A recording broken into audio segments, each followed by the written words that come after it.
அகில இந்திய ரயில்வே ஓய்வூதியம் பெறும் பென்ஷனர் மற்றும் குடும்ப பென்ஷனர்கள் அனைவருக்கும் விரைவில் மலரும் போகின்ற புதிய ஆண்டுக்கான எனது இனிய புத்தாண்டு நல்வாழ்த்துக்களையும் வணக்கத்தையும் தெரிவித்துக் கொள்கிறேன்.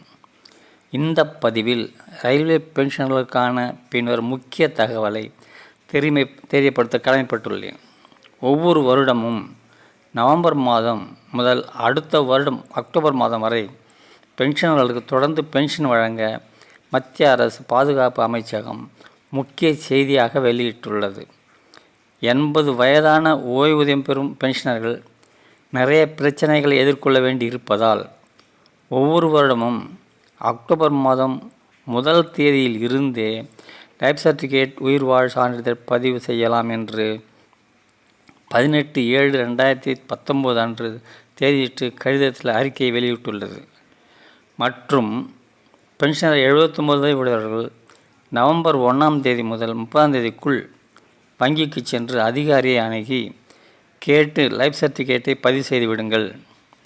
லைஃப் சர்டிஃபிகேட் உயிர்வாழ் சான்றிதழ் பென்ஷன் வாங்கும் வங்கி அதிகாரியிடம் வங்கி புத்தகம், 7வது சம்பள கமிஷன் PPO, ஆதார், போட்டோவை கையில் எடுத்து சென்று அவர்கள் கேட்கும் தேவைப்படும் ஆவணங்களை அவர்களிடம் காண்பித்து அவசியம் கண்டிப்பாக பதிவு செய்து விடுங்கள். வங்கி கிளையின் விவரம் தெரிவித்து இ-சேவை மையம், இந்திய அஞ்சல் துறை, பென்ஷனர்கள் சங்கம் நடத்தும் முகாம்களிலும் கலந்து கொண்டு ஜீவன பிரமான் மூலம் மின்னணுவில் வாழ்நாள் சான்றிதழை உரிய கட்டணம் செலுத்தி பதிவு செய்யலாம். பதிவு செய்த பிறகு பதிவு சரியா என உறுதிப்படுத்திக் கொள்ள வேண்டும். வெளிநாட்டிற்கு சென்று வசிக்கும் பென்ஷனர்கள் இந்திய தூதரக அலுவலகம், மாஜிஸ்ட்ரேட், நோட்டரி பப்ளிக் அலுவலகங்களை அணுகி வாழ்நாள் சான்று பெற்று சம்பந்தப்பட்ட புதியம் வழங்கும் அலுவலகத்திற்கு அனுப்பிய பதிவு சரியா என உறுதிப்படுத்திக் கொள்ள வேண்டும். அனைத்து பென்ஷனர்களும் லைஃப் சர்டிஃபிகேட் பதிவு செய்து விடுங்கள். பென்ஷன் நிறுத்தப்படுவதை தவிருங்கள். ஒரு சில பென்ஷனர்கள் லைஃப் சர்டிஃபிகேட் பதிவு செய்வதை தெரியாமல் இருக்கிறார்கள். சிலர் மறந்து விடுகிறார்கள்.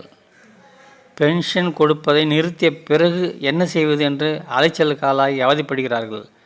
அதனால் இந்த பதிவினை கடைசி வரை கேட்டு மற்ற அனைத்து பென்ஷன்களுக்கும் பயனடைய முக்கிய விஷயமாக இருப்பதால் உங்கள் தொடர்பில் இருக்கும் நீங்கள் தினமும் சந்திப்பவர்களிடம் இந்த செய்தி அனைத்து பென்ஷன்களுக்கும் சென்று சேர அதிக பேருக்கு ஷேர் செய்யுங்கள். லைஃப் சர்டிஃபிகேட் பதிவு செய்த பிறகு வங்கி புத்தகத்தில் என்ட்ரி போடுவதையும், ஜாயிண்ட் அக்கவுண்ட் பெயர் நாமினியையும், மினிமம் பேலன்ஸ், ஃபிக்ஸட் டெபாசிட் காலம், கம்யூட்டேஷன் மாதம் முடிந்திருந்தால், 80 வயது முடிந்திருந்தால் 20% அதிக பென்ஷன் தொகை அனைத்தையும் கவனித்து வாருங்கள். நமக்கு கிடைக்கும் பென்ஷன் கிடைக்க பல வருடங்கள் பல தொழிலாளர்கள், தொழிற்சங்க தலைவர்கள் ஆர்ப்பாட்டம், போராட்டம், வேலை நிறுத்தம், தடியடி, துப்பாக்கி சூடு, பல முறை சிறை சென்று இரத்தம் சிந்தி சித்திரவதைப்பட்டு உயிர் தியாகம் செய்து அவர்களால் அர்ப்பணிப்பு சேவைக்கு அனைவரும் ஒரு ராயல் சல்யூட் செலுத்தி நன்றி தெரிவித்துக் கொள்வோம். நமது மதிப்பிற்குரிய பென்ஷனர் ரத்னா DS நகரா அவர்கள் அன்றைய அரசை எதிர்த்து உச்சநீதிமன்றத்தில் வழக்கு தொடுத்து மதிப்பிற்குரிய உச்சநீதிமன்ற தலைமை நீதிபதி ON சந்திரசூட் அவர்கள், ஓய்வூதியம் என்பது அரசின் கருணை தொகையோ நன்கொடையோ அல்ல. ஒரு அரசு ஊழியர்கள் பல ஆண்டு கால அரசாங்கத்திற்கும் நாட்டிற்கும் மக்களுக்கும் வெயில் மழையில் பணியாற்றமைக்காக உரிமை தொகையாகும்.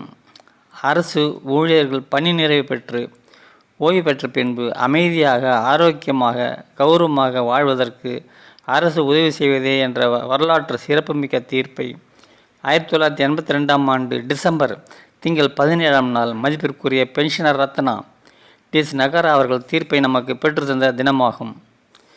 அன்றைய தினத்தை இந்தியா முழுவதும் பென்ஷன் தினமாக கொண்டாடி வருகிறார்கள். அவரது நினைவு நாள் ஜூலை 29. இதுவரை முக்கிய செய்தி பதிவுகளை பார்வர்ட் செய்து பகிர்ந்த உள்ளங்களுக்கு எனது மனமார்ந்த நன்றியும் வணக்கத்தையும் தெரிவித்துக் கொள்கிறேன். மறுபடியும் அடுத்த பதிவில் சந்திப்போம். அதுவரை நன்றி கூறி விடைபெறுவது என்றும் பென்ஷனர்கள் நலனில் அக்கறையுடன் doctor S. Thirunavukkarasu, AIRRF SR35 பொதுச் செயலாளர். நன்றி, வணக்கம்.